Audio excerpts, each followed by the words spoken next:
Welcome to the Genius Factory. Enjoy the video.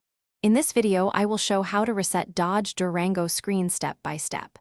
Begin by parking safely and placing the transmission in park, then power the vehicle to accessory or run mode. Next, press and hold the screen power button and the volume knob together for roughly 10 seconds until the display goes black and restarts. If the screen returns, confirm radio, navigation, and Bluetooth reconnect normally, and proceed to settings to verify preferences remain intact. If the quick reboot does not fix the issue, try a soft reset by isolating power to the head unit. Start by turning the ignition off and disconnecting the negative battery terminal for about 10 to 15 minutes to allow capacitors to discharge. Reconnect the terminal carefully, ensure all connections are tight, then power the vehicle to accessory and check the screen. This method can clear stubborn faults while keeping most vehicle systems stable and recoverable.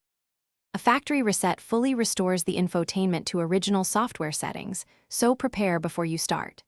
Navigate to Settings, then System, and select Restore or Factory Reset, following on-screen prompts to confirm the action. Allow the process to complete without powering off the vehicle, which may take several minutes while the system reboots and reinstalls default parameters.